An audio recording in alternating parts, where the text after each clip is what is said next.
네, 오전장의 이슈들 정리해드리겠습니다. 동부증권 잠실지점의 김수용 연구원 나와 계십니다. 어서 오십시오. 네, 시장 전반적으로 상당히 좀 분위기는 좋지 않습니다만은 그런 부분도 좀 짚어드리고요. 또 하나 반짝 햇빛이 또 비추고 있는 부분도 있습니다. 이 부분 또한 간과할 수 없는 부분이고요. 이슈들 어떤 내용들인지 화면으로 먼저 확인해 보시겠습니다. 네, 코스피 지수가 1% 이상 급락하면서 2030선까지 내려앉았습니다. 두산 밥캣 상장이 이제 그야말로 초읽기에 들어갔습니다. 관련주들 흐름 계속해서 양호하게 진행이 되고 있는 양상입니다. 오늘 이 약세인 시장에서도 유틸리티주가 좀 동반해서 강세를 보이고 있습니다. 이 부분도 짚어드리겠습니다.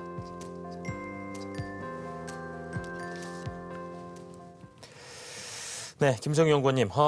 먼저 우리 시장 전반적인 이야기부터 해보죠. 안팎으로 악재가 좀 겹쳤다라고 봐야 될 것 같습니다. 타이밍이 참 이리도 어찌 또 맞아떨어졌는지. 네, 상당히 좀 시장이 전반적으로 좀 후퇴하는 모습인데요.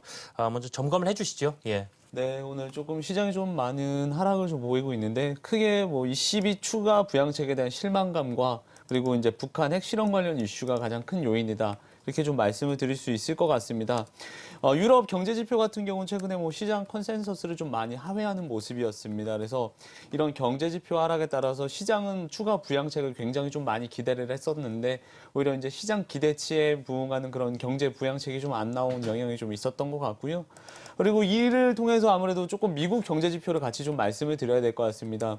미국 같은 경우 지금 금리 인상 시점이 9월이냐 10월이냐에 대한 논의가 굉장히 좀 많은데 언젠가는 분명한 것은 경제 지표가 잘 나옴에 따라서 금리 인상은 분명히 실현이 될 부분입니다. 그래서 미국의 금리 인상이 실시가 되기 전에 하나의 부양책 카드를 아직은 좀 손에 쥐고 있는 모습이 좀 강했던 것 같고 이렇기 때문에 부양책 카드를 좀 아껴뒀다 이렇게 좀 전략적으로 좀 보시면 좋을 것 같습니다.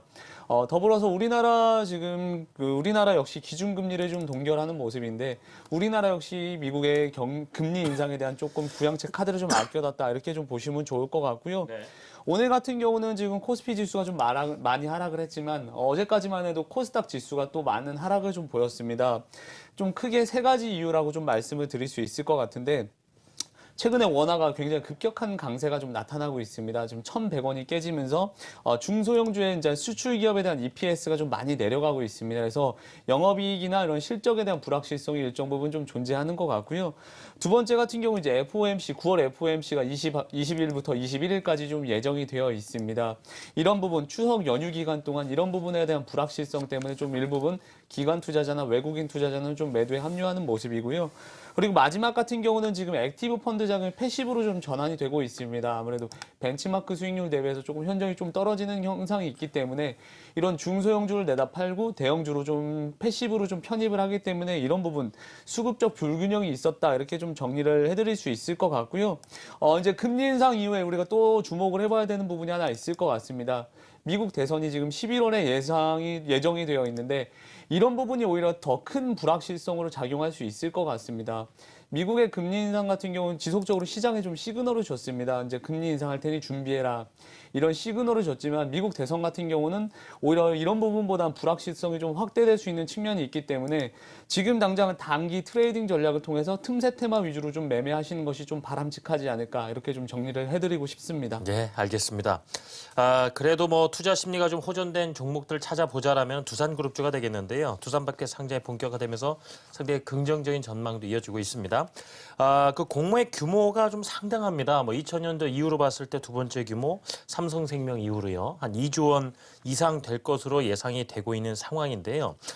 두산밥캡 관련해서 글쎄요, 좀 한번 점검을 해주시죠. 이게 상장이 이제 가시권에 들어가면 사실상 그룹주 관련주들은 좀 매도를 이제 생각해야 되는 시기다라는 얘기를 예전부터 한번 드렸었거든요. 네네. 예, 어떻게 보실까요? 일단 지금 네. 단기적으로는 상장에 대한 이슈가 분명히 긍정적인 측면으로 작용하는 것은 많습니다. 네. 근데 이런 재무 구조가 개선되는 효과 외에도 지금 중국에서 지금 굴삭기가 판매가 많이 증가하고 있기 때문에 이런 부분을 좀 곁들여서 보시면 좋을 것 같고 좀 더 디테일하게 좀 설명을 드리겠습니다. 이제 밥캣의 상장을 위한 증권 신고서를 좀 제출이 되면서 이제 최종 절차에 돌입했다. 이렇게 좀 보시면 좋을 것 같습니다. 만약에 두산 밥캡이 상장을 했을 때 공모 희망 가격 하단 기준으로 두산 인프라코어는 약 9,500억 원의 돈 현금을 확보할 수 있을 것 같고 두산 엔진 같은 경우는 약 1,690억 원이라는 돈이 확보가 가능할 것 같습니다. 그렇게 되면 두산 인프라코어 같은 경우는 연결 기준으로 부채 비율이 165%까지 좀 낮아질 수 있습니다. 과거 두산 인프라코어 같은 경우는 항상 영업에서 돈을 벌면 이걸 이자를 내게 급급했는데 이런 부분에 있어서 앞으로 좀 재무 구조가 개선이 되는 효과가 조금 있을 것 같고요. 그리고 이런 재무 구조 리스크 해소 외에도 아까 말씀드렸다시피 8월 중국 굴삭기 판매량이 지금 4,370대로 YOY로 한 44% 이상 성장을 하는 모습입니다. 내수시장 판매량 증가가 이런 부분, 판매 증가로 좀 이어진 부분이 있었던 것 같고 두산 인프라코어 같은 경우는 MS는 분명히 조금 소폭을 하락했습니다. 약 0.7% 하락을 했는데 절대 시장이 성장하는 부분에 따라서 Q가 늘어나는 효과를 조금 우리는 주목을 해봐야 될 것 같고요. 중국 내수 시장 같은 경우 지금 QOQ로 지금 3개월 연속 좀 상승을 하는 모습입니다. 그래서 이런 재무구조 리스크 외에 본업에서도 좀 영업 활동이 좋아지는 모습이 나타나고 있기 때문에 이런 부분들은 같이 좀 보시면 좋을 것 같고 지속적으로 중국에서 굴삭기 판매가 늘어난다면 두산 인프라코어는 좀 더 업사이드가 좀 더 열려 있다 이렇게 좀 보시면 좋을 것 같습니다. 네, 알겠습니다. 그럼 아직까지도 그 두산 인프라코어 같은 경우에는 충분히 관심권에 둘만하고 그동안에 어떤 뭐 두산중공업이라나 이런 종목들도 어떨까요? 두산밥켓 상장 이후에 대해서도 한번 좀 생각을 해보시는 분들이 있으실 것 같거든요. 네, 예. 일단 이런 이슈가 예. 있는 종목들 같은 네. 경우는 상장 일정까지는 좀 기대감이 좀 작용을 하고 있기 때문에 충분히 뭐 트레이딩으로 접근하시는 건 바람직할 것 같고요. 올해 상장 이후에 단기적으로는 조금 더 단기 출해 물량이 좀 나올 수가 있을 것 같습니다. 그래서 그 당시에 본업에서 영업 활동 환경 흐름을 한 번 더 점검을 해보시면서 대응하는 것이 바람직할 것 같습니다. 네. 자, 이번에는 시장 전반적으로 하락하는 가운데 좀 한국전력이라든가 한국가스 같은 유틸리티주들이 강세를 보이고 있는데요. 그 이유도 한번 짚어주시고 현재 시점에서의 투자 관점 좀 점검을 해주시죠. 네, 오늘 같은 경우 한국전력과 가스공사 등 유틸리티주들이 경기 방어주로서의 성격 때문에 좀 상승한다. 이렇게 좀 볼 수 있을 것 같습니다. 그중에서도 한국가스공사의 상승세가 최근에 좀 눈에 띄는 것 같은데 이제 하반기까지 해외 자원 개발 관련한 잠재 부실이 이제 상당수 좀 반영될 전망입니다. 그리고 FLNG 사업이 앞으로 좀 가시화됨에 따라서 이런 부분 역시 실적에 좀 반영될 수 있는 부분이 있을 것 같고요. 그리고 이제 가스공사 같은 경우 과거 미수금이 좀 존재를 했습니다. 가스공사 같은 경우는 뭐 유가와 연동해서 가스 요금을 책정을 하는데 과거 금융위기 때 가스 가격이 굉장히 좀 많이 올라갔기 때문에 이런 부분들을 국민에게 전가하지 못하고 미수금 항목으로 좀 남겨뒀던 부분들이 조금 회수가 되면서 재무 구조는 좀 더 개선될 수 있는 부분이 있을 것 같고요.